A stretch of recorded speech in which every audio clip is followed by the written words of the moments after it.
This video explores sensitive details pertaining to the death of Michael Hutchence. Discussions include reference to suicide and autoerotic asphyxiation. Thank you. Hi there! You're very welcome to this episode of Dark Vanishings. I hope you're keeping well wherever you are in the world. A shout out to any of my subscribers from the Netherlands. I'm just back from a short trip to the Netherlands. I was in Leiden, The Hague. I've been to Amsterdam before. I love the Netherlands. You can walk everywhere, cycle everywhere. It's such a beautiful country. A shout out to all of you, in fact. Thank you all so much, each and every one of you. I've noticed that I have many more subscribers and it means the absolute world to me. Thank you all. Today's episode is going to explore the mysterious death of Michael Hutchence. Michael was the lead singer of the band INXS, which was formed in 1977 by the Farris brothers in Sydney, Australia. Looking back, I feel that Michael's mesmerizing talent and charisma as a frontman, vocalist and songwriter hasn't had the full recognition it deserves. The same could be said of each of the band members, who are hugely talented and charismatic musicians and performers in their own right. Credit also has to be given to Andrew Farris, who is an extremely talented songwriter. He and Michael formed this incredibly powerful writing partnership. The work of INXS has stood the test of time. It's still fresh. It doesn't feel out of date. I love to hear it when it comes on the radio. It's joyous. It's beautiful. Michael was also an intellectually curious, sensitive, and deep person. He had an old world, gentlemanly type quality to him, a politeness to him, which many credit to the influence of his father, Cal. INXS would go on to have a string of instantly recognizable hits throughout the 80s and early 90s. The world feels a little grayer without Michael and his bandmates in that original formation, though subsequent lineups have also been fantastic.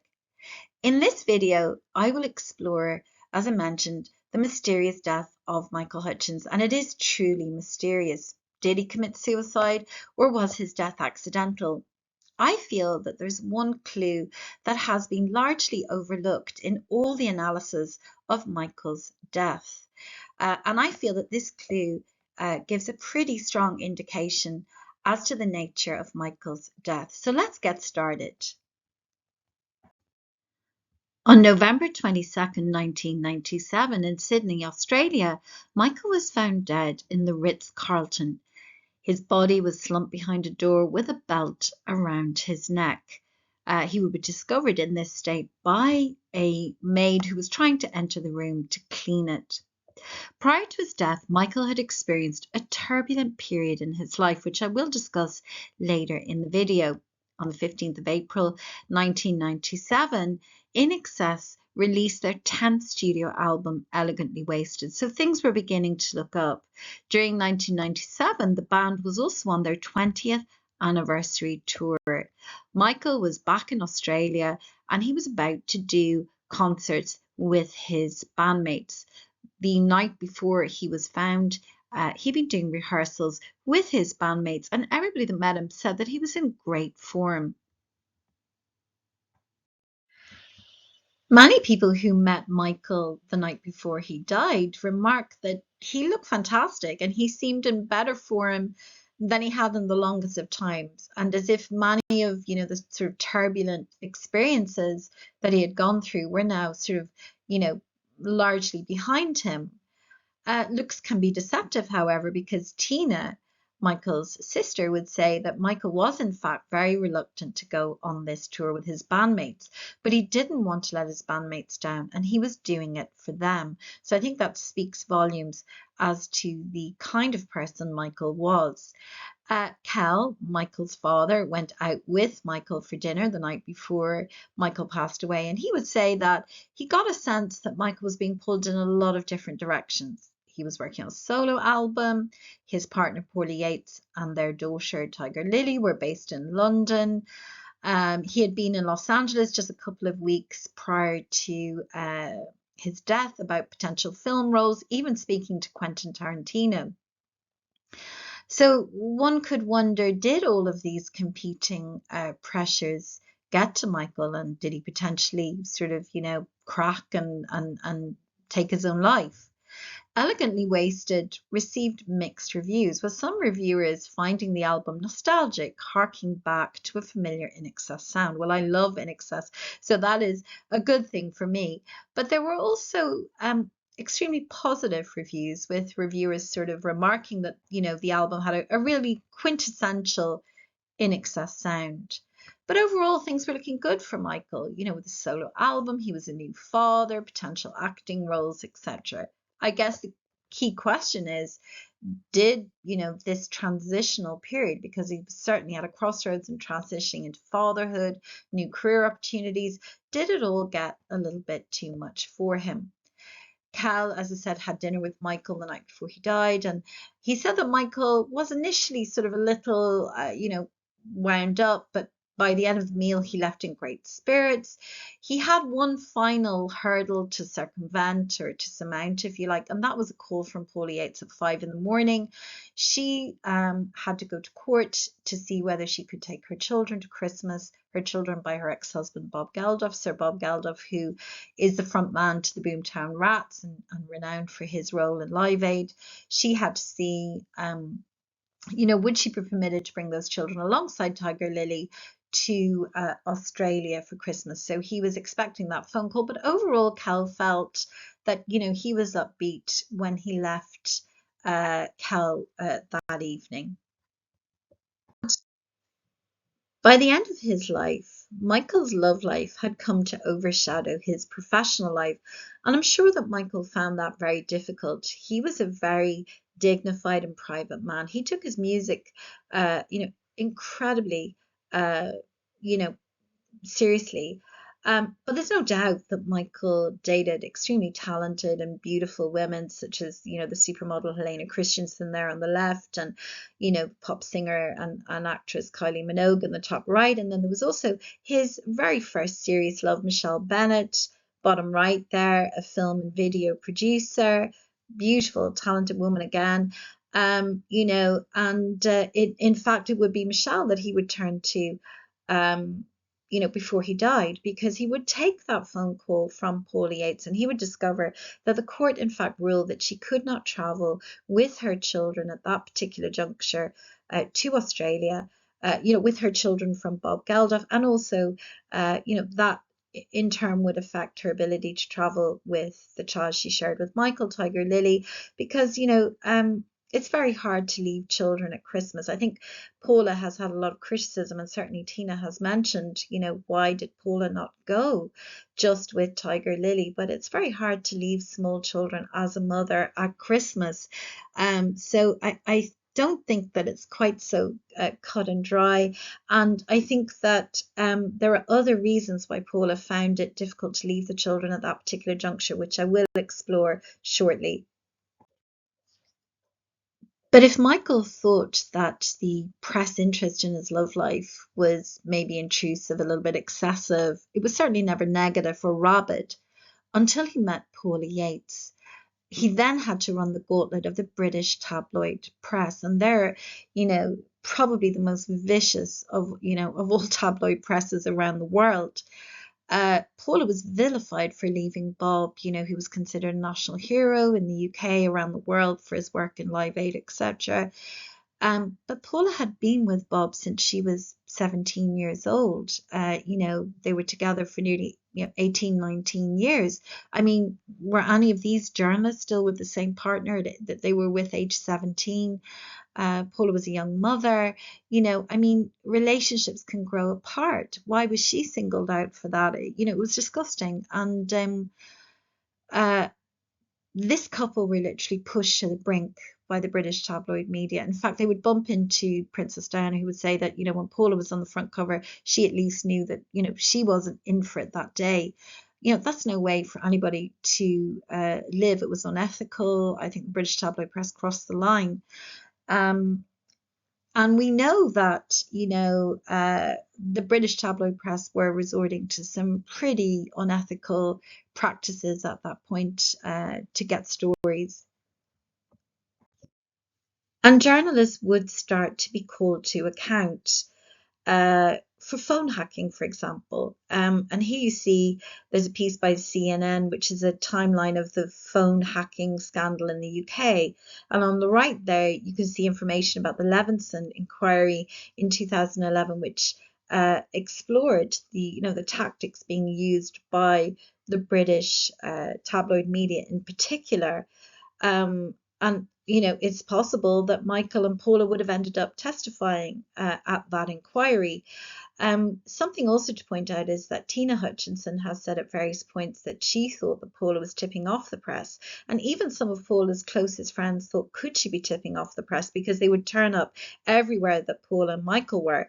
But in actual fact, I'm going to show you this in this video. There's a clip of Michael at a premiere describing to an interviewer how, the British tabloid media will bug your phone. And we know that this hacking was going on. We know that even Prince Charles was, hacked, and that, a very intimate call with Camilla, that was shared on public display. I mean, these are really disgusting journalistic uh, uh, tactics. And I think that the press played a major role in adding to Michael's sort of pressures, mental health pressures in particular, and I think that had they lived, as I said, I think they probably would have testified, he and Paula, at that Levinson trial. And in fact, some friends who suspected Paula of tipping off the press have since, one in particular has published an article in the British press saying that she now looks back and thinks that most likely Paula's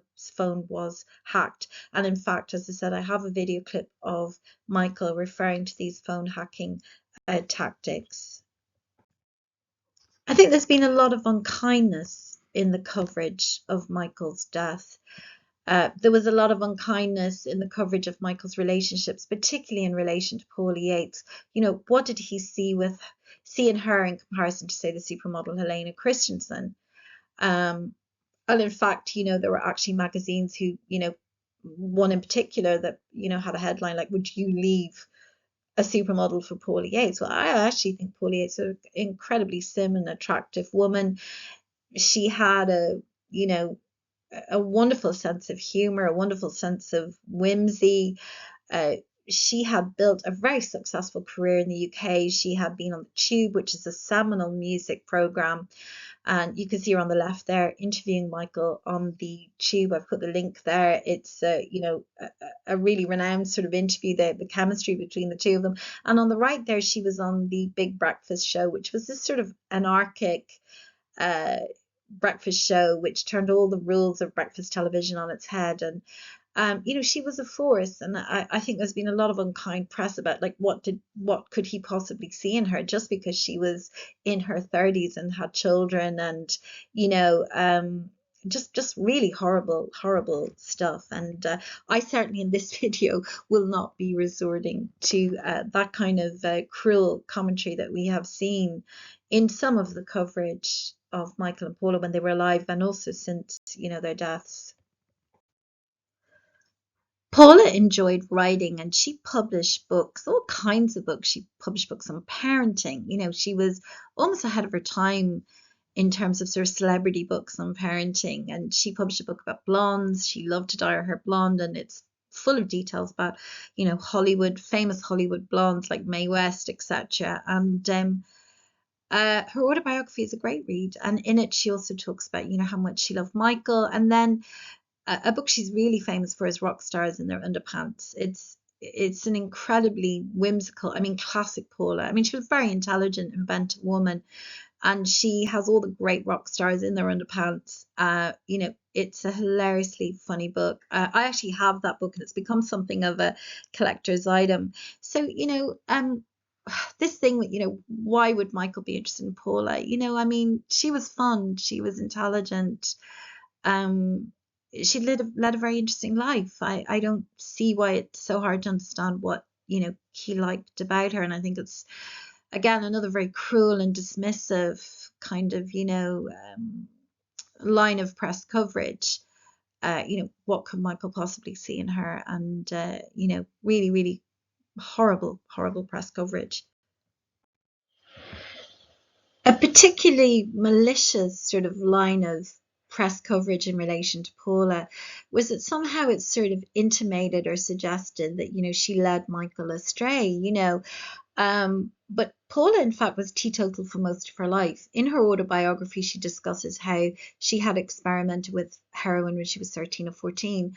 But after that, Paula became renowned in media circles for being teetotal. She didn't drink, didn't smoke, didn't take substances. In fact, so renowned was she for sobriety, she was the face of Mason non-alcoholic wine. Orson Welles was the face of the alcoholic version. And there's a really funny ad, it's on YouTube, of Paula promoting this non-alcoholic wine with the actor Oliver Reed, who's renowned for his love of alcohol. It's on YouTube, do check it out. But Paula started to take drugs and drink when she met Michael. That's not to blame Michael. Paula was a grown woman. It's a pity. And again, we may not know what maybe the pressure of the press coverage, etc. We just don't know. But regardless, you can't blame anyone in that circumstances. Paula made that decision, but it's such a shame after so many years of sobriety because, she wasn't somebody who could handle it. She couldn't handle alcohol very well. That's, being commented on by her friends, by Michael's friends, etc. Yeah, it was not a good move for Paula. She would get clean again for about 2 years before her death, but sadly, she would have one relapse, which would result in her premature death. She would die, eventually, not long after Michael, really in the scheme of things. More recently on Channel 4, there's been a documentary, revisiting Paula's, sort of legacy in terms of, her TV career, etc., influence on pop culture, etc.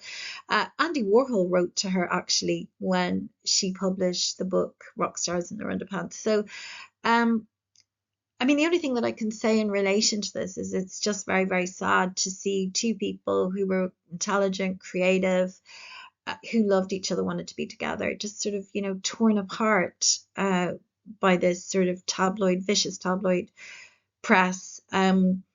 Jules Holland, who was the co-presenter on The Tube with Paula Yates, would write in his autobiography that they could never get her to drink or take any illicit substances, and occasionally they would try to spike her drink, but she was the kind of person that she liked to go to bed early because she had young children. She would be in bed at 9 o'clock at night, and just not interested in all that stuff.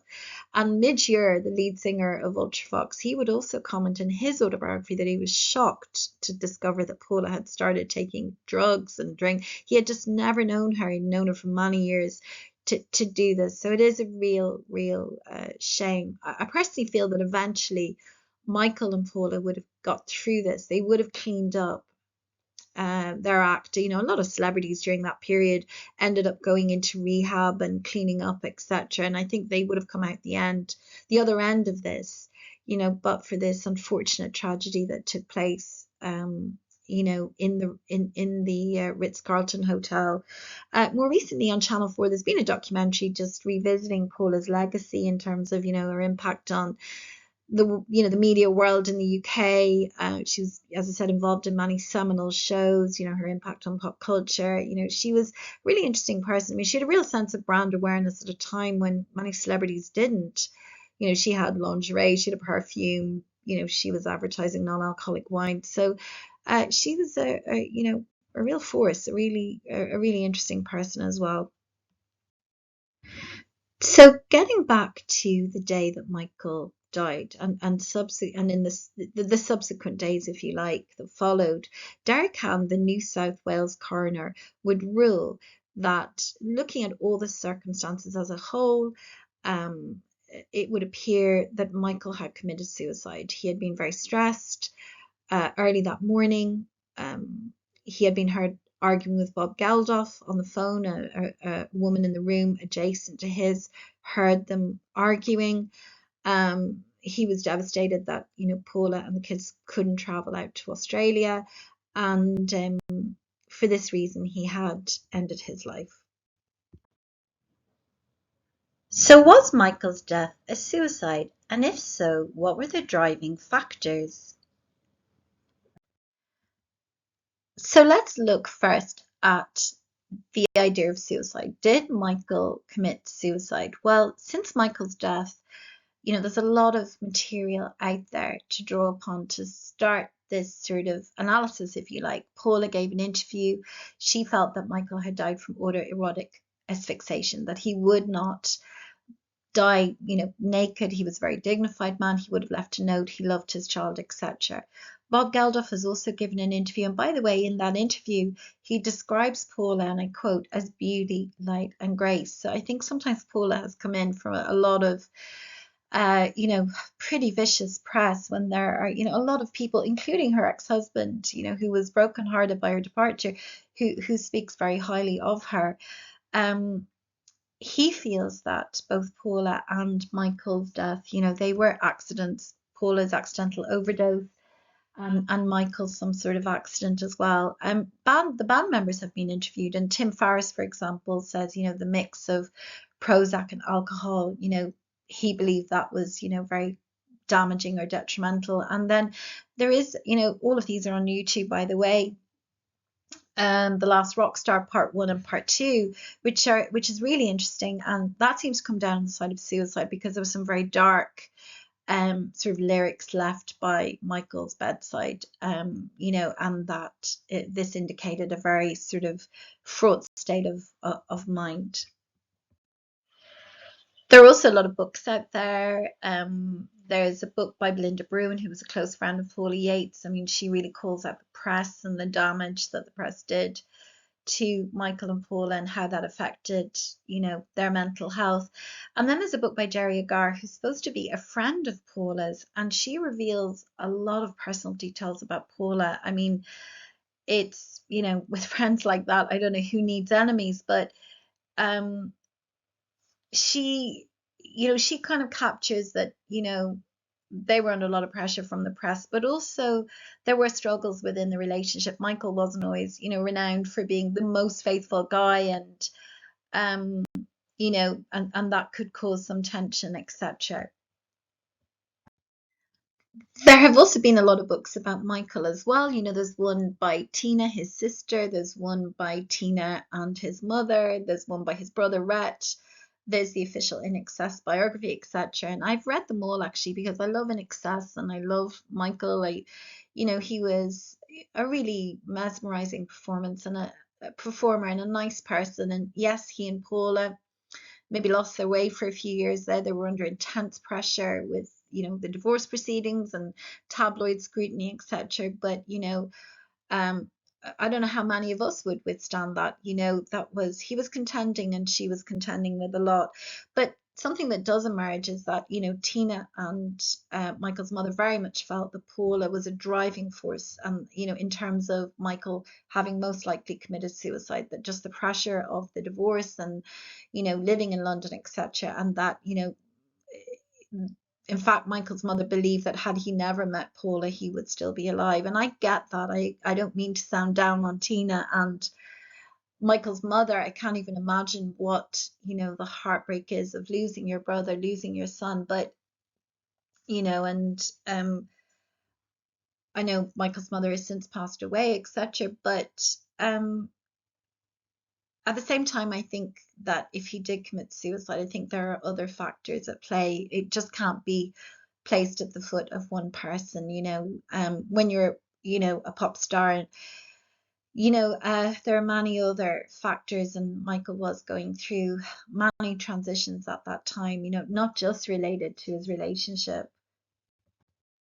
Tina Hutchinson, Michael's sister, would say, why didn't Paula just travel to Australia and bring Tiger Lily with her? But if you read Paula Yates's autobiography, her mother wanted to be an actress, and she, sometimes would spend quite a few weeks away. In one case, she spent many months away while Paula was still a very young child. And Paula pined for her mother. And as a result, when she became older, she became interested. She even wrote books on parenting, about attachment parenting, in which you hold your child very closely. And if you actually Google Paula Yates, you'll just see loads and loads of photographs of her in the images part of Google, just holding children. And that's a lot to do with the kind of childhood she had. So I totally get it that, it would have been difficult for Paula to walk on Pixie and Peaches, who were still young girls at this stage, at Christmas. I totally get that. And this book here, Big Girls Don't Cry, is actually written by Paula's mother, and it's very scathing of Paula. I mean, in Paula's book, she's sort of, wishing she had had more time with her mother, but her mother really picks Paula apart, sort of makes her out to be mad and bad, and and all sorts, and it's quite vicious. But this is Big Girls Don't Cry. Yeah, but I feel that's why she didn't want to travel. Now, the next thing I want to say is that, as I said, Paula has been singled out as being maybe a driving force for a possible suicide in relation to Michael. But I want to show you two clips back to back now. One is of the Brit Awards, in which Noel Gallagher of Oasis called Michael a has-been. And apparently Michael took this really badly. And I actually saw a journalist at some press conference also ask Michael, back then, was he basically a has-been and finished? I mean, the insensitivity of people was just mind-blowing. And I also want to show you a clip in which he calls out the media for making his life a misery and for lying about Paula. So I think that, in short, what I'm trying to say is that if Michael committed suicide, yes, we can see a lot of, contributing factors, the stress of the divorce, etc. But I think to put it all at Paula's door, it is not, fair. We know that he was on Prozac. He was also taking alcohol. We know that the press really affected him. And he also had this horrible incident, the Brits, with Noel Gallagher. The popularity of the band was declining. These were a lot of pressures, but all of it just seems to be visited to Paula, which I don't think is a fair analysis. I've no doubt that, they could press each other's buttons, and that also, the divorce was stressful, but I think it's a simplistic analysis. So I'm going to play you now the next two clips just to show you what Michael experienced at the Brits, and also just his feelings about the press and the lies they could tell. Quite busy at the moment, though. Yeah, very. I mean, you've hit the papers an awful lot recently, and the press have been hounding you for all sorts of private reasons. How do you feel about that? Shit. Is there anything that you can physically do to stop that happening? Or do you feel that, it's your life, it's what you like? In a normal press world, which England doesn't have, it's against the law to do most of the stuff they do, because they tell lies and they invade your privacy. But so there's nothing you can do about it here, really. They steal things, they bug your phone calls, and it's diabolical. So everything that they've been saying about you is untrue, or is there, No, they make up lies about people, especially about Paula. Yeah. How does that make you feel? I mean, is there anything that you feel you can physically do, or you would like Punch to people. do? Punch people. But I'm on bail at the moment, so it's not really helping, But I mean, what would you like to see change perhaps in this country with regards to the press? Do you think the press in America or Australia will? There goes the press. And the winner is, for the best video, Oasis Wonderwall. Has-beens shouldn't present fucking awards to Gunnabees. So if we thought we knew a lot about Michael, and the pressures in his life, in 2019, Rob Lounston, Michael's longtime friend and a director of many of his music videos, would produce the film Mystify. It is stunningly beautiful. I actually went to see it, its premiere, the first night it came out. It was in the Lighthouse Cinema in Dublin. I went with two friends who didn't know that much about Mystify and Michael Hutchence. I really like him. I really like the band. They were just blown away by it. I mean, afterwards we went for a drink and we were analysing, what do we think of this bit and that bit. But it provided another new insight. Michael was the victim of a traumatic brain injury. In 1992, when he was with Helena Christensen, they were having some pizza in Copenhagen. He was punched by a taxi driver and he suffered a traumatic brain injury. It's described really well in Rhett Hutchinson's book about Michael, but also in the film Mystify. And he was left with irreversible damage. It affected his sense of smell, his sense of taste, his mood. People noticed that he was much lower. So if I sound at times through this video that I'm constantly saying, people have come down very hard on Paula. I guess what I'm trying to do is that, the dominant narrative is that, Michael was driven to suicide by the stress of the divorce case and the relationship with Paula, etc. But in actual fact, we now know there were so many other factors at play. Had he not had the relentless press intrusion that we saw him discussing just now, had he not had the brain injury, I think he would have taken those kind of, the difficult custody battle, which they tend to be, I think he would have taken that in his stride if he did commit suicide. I think it was a build-up of a lot of factors, including the pressure of INXS's, waning sales. But Michael was going to go and do lots of other great career things. And I think INXS would have, regrouped again, and they would have also had success into the future. But he was dealing with this catastrophic brain injury, and it can color your outlook and your responses and affect your mood, etc. So that's what I'm really trying to get at. I think that, it's a much more complex story if he did commit suicide. I think it was a build-up of lots of different factors. So if you look on Rotten Tomatoes, you'll see that the film got 100% rating from the critics, 94% from the audience. It's really that good. I highly recommend it. I liked it so much that I actually bought it. You know the way you can buy a film outright on YouTube, and I can go back and, watch it again. I've watched it once or twice, since seeing it originally in the cinema. The film has actually, or was nominated for numerous awards, such as the Best Documentary Feature at the Tribeca Film Festival and the British Film Institute London Film Festival. So it's a really superb film. In this medical study, over 17,000 patients with traumatic brain injury were examined, and it was found that they had a 2.23 elevated risk of suicide subsequent to getting the traumatic brain injury. So, as I said, if Michael committed suicide, in terms of driving forces, we can see, there was a pretty, strong mix of factors, from the head injury to the declining sales of INXS. So, they had just launched a new album, to the relationship with Paula and the divorce, proceedings. There was, I think, a build-up of factors. There are also medical studies that show there's an elevated risk of suicide sometimes in the early stages of taking antidepressants. So we know that Michael was on antidepressants. So here again is another risk factor. This piece by the Mayo Clinic points out the dangers of taking antidepressants with alcohol, which we know Michael was doing. So now I'd like to explore what I feel happened to Michael. I feel that Michael died an accidental death. In this academic study, 1,119 admissions to hospital were actually looked at, and it was found that the causes of death in traumatic brain injury, often they were premature and they were associated with suicide and also accidents. So we now have to consider that, Michael's death was accidental, and this is actually going to be my main argument in this video.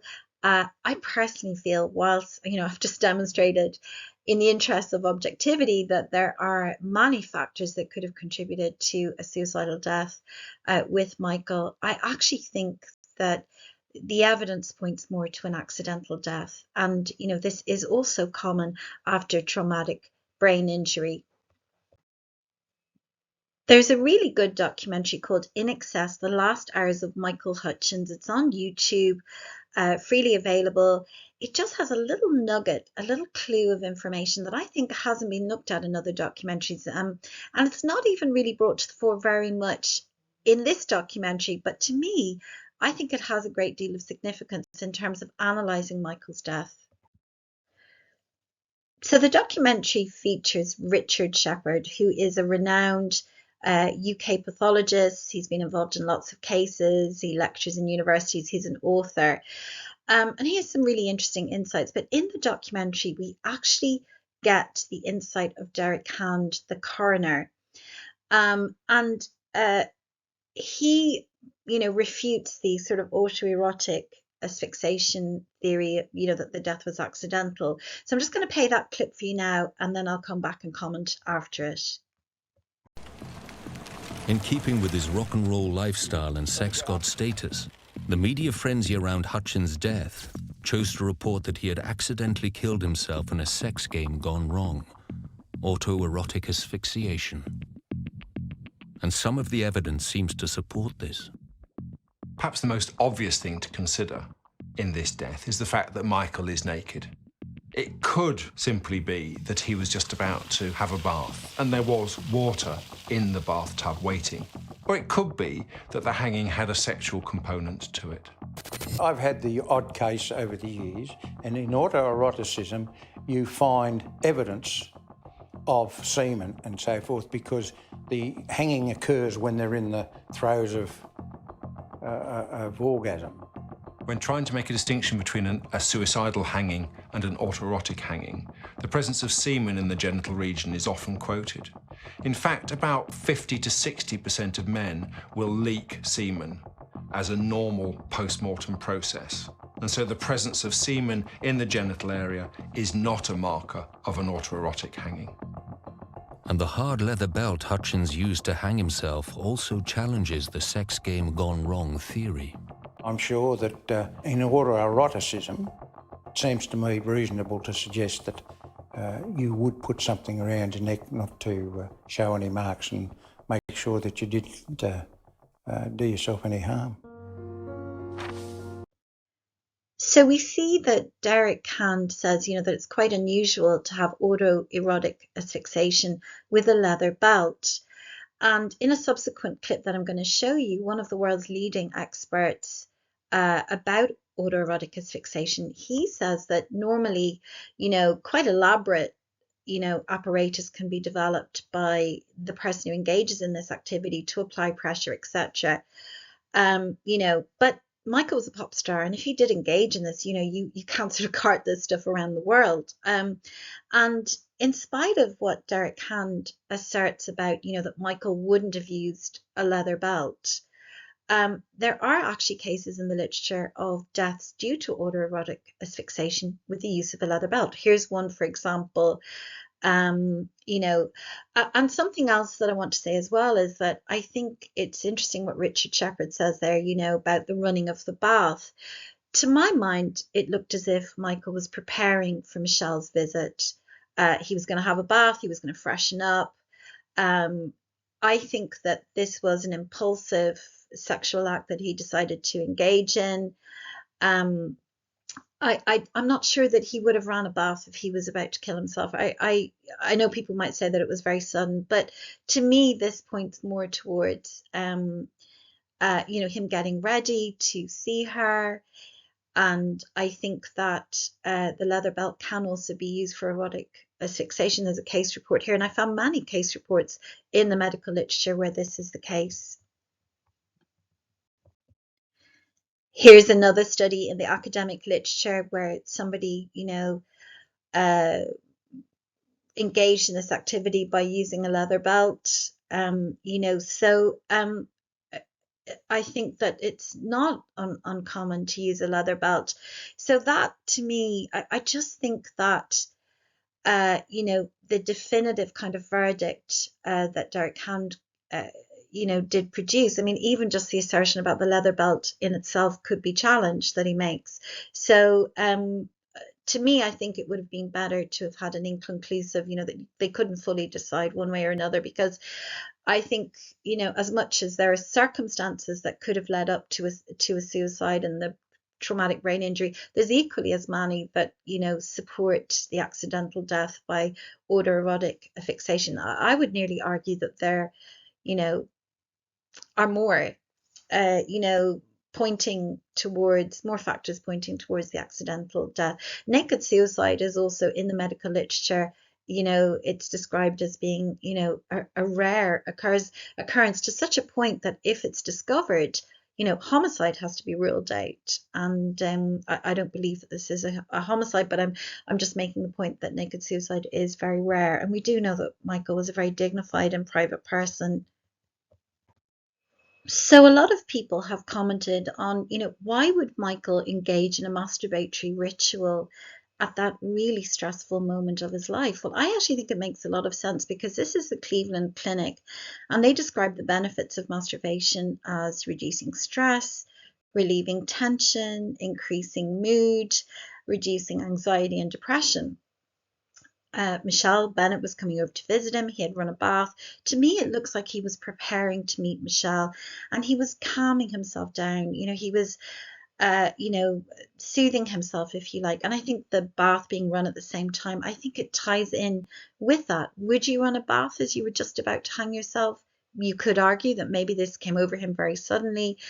But I think that the evidence points more towards, I think, him calming himself and getting ready to meet Michelle. He was going to have a bath, freshen up, etc.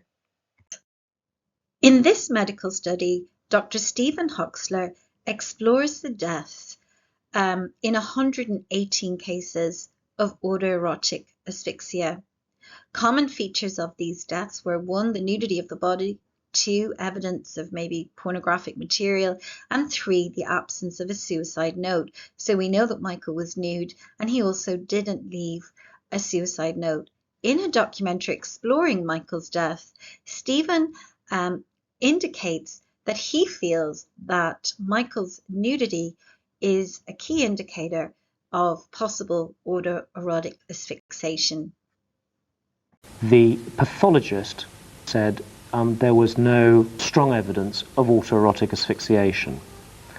The coroner... Which isn't true, in fact, because he had a nude body. He had a nude body. So that was suggestive. It's very suggestive of an autoerotic fatality. That's the strongest clue of all. When he said that there was no evidence of it, he had the strongest evidence of it, the nudity. But to me, one of the key clues to Michael's death being accidental is that Michael had had an accident just a few weeks previously under the influence of drugs. He was an occasional heroin user. He had been taking heroin. He had nodded off into a deep sleep. It's known as a noddy. And he hadn't noticed that his cigarette was still lit. It burnt his skin literally to the bone in between his fingers. And he was taking medication for that. And it got me thinking, had he died, would people have said he committed suicide? And it just shows that he was vulnerable. He was traveling a lot, he was tired, and when he was taking large amounts of drugs, just nodding off like this, was a very strong possibility. And I think that's what it had happened to him a few weeks previously. And I think that's what happened to Michael that morning. I think he engaged in some kind of masturbatory ritual, autoeroticism, and he was sleep deprived. He had taken a lot of drink and alcohol. I think he just may have nodded off, or lost control of the pressure. And I think his death was an accident. And I think that his nude body, the lack of a suicide note, the previous accident that had happened a few weeks earlier, the use of the leather belt, which Derek Hand said, he wouldn't have imagined that Michael would have used. Well, we see in the academic literature it is used for this purpose. I think that these factors do indicate that Michael died accidentally. It was obvious that he was using heroin, if only occasionally. The coroner's report says that despite a history of drug abuse, this 37-year-old male was in pretty good shape on the outside, apart from 2 very deep burns between the index and middle fingers of his left hand, which had extended down to the bone. This would have been extremely painful and is very common in heroin addicts when they hit that high and enter a deep anaesthetized state, sometimes known as a noddy. Heroin's a processed form of opium, and it's an extremely powerful sedative and pain-killing drug. And so as Michael nodded off with a lit cigarette between his fingers, he wouldn't have felt the pain as it burnt through to his bone. So there we heard from Richard Shepherd, about the incident that happened to Michael Hutchence when he was in LA just a few weeks previously, or a few weeks prior to his death, should I say, and he had ingested heroin. He had nodded off, didn't even realize he had a lit cigarette in between his fingers. It actually burnt through the skin to the bone. He was on medication for that. So is it such a leap to think that, he was sleep deprived, he had ingested a lot of alcohol, and drugs, etc., that Michael could also have just nodded off, when he had that belt around his neck, lost control, and just a slightly different version of just this exhaustion came over him and he passed away accidentally. I think that incident a few weeks prior, I think, shows that Michael was sort of in a danger zone, overextended, lack of sleep, taking too many drugs, and I think he was in danger of accidental death, and I think that's actually what happened. Here we see Michael pictured with Paula and Tiger Lily. He looks so happy. They look so happy. It's just an awful shame that they just didn't get to live out their, hopes of being together. I think in spite of all the commentary that has been made, to the effect that Michael didn't love Paula, etc., like that, photographs of her were found in his room on the night that, or the morning that he died, and he was obviously upset she couldn't go out there to be with him. They had their ups and downs. The film Mystify, it did say that they could press each other's buttons, but they did say that he deeply loved her, and I think they would have gone on, and I think they would have got over this sort of drug period that they were going through. I think they would have gone on to do great things. Michael probably would have written an autobiography, and he had a solo album coming up. Paula would have done other television gigs, and I think that they would have had a great life. They probably would have had a second child, a great relationship. He would have had a great relationship with Paula's kids. And I think in time, Bob found love again. They would have all been friendly. This would have passed, this would have passed. And I guess all we can do is, realize that, their time on earth was much briefer than it was meant to be. But they gave a lot of joy to the people that love them, to their family, to their fans, to their many fans, and yeah, I guess that's as good a note as any to finish on. And another positive note that I'd like to finish on is I'm going to play this short clip of Michael discussing what it's like to be a father on the Rosie O'Donnell show, and you can see just how happy he is. And it's great that he got to have that experience of fatherhood, in addition to all the incredible career success that he had before he died. I understand you have a new baby? Yeah. A baby girl? Mm-hmm. How old is she? She's gone on 9 months now, yeah. 9 months. What's her name? Her name's Heavenly Hirani Tiger Lily Hutchence. Wow, a lot of H's in there. Yeah. She's her own H-H-H. 4-H club almost. Almost, yeah. Now, when you go on tour, will she come with you? No, she just left yesterday, actually, back to London with her mom, Paula, and she comes out for a week here, a week there, Yeah. Can't do it too long. No. Is she sleeping through the night yet? She's great. No, she's, honestly, it's my first baby, and she's just perfect. I mean, I can't believe it. Everybody's like, the band's like, you wait till you have kids, and then I'm like, great, typical Michael. She sleeps all night. She just laughs in the day and giggles and smiles, never cries,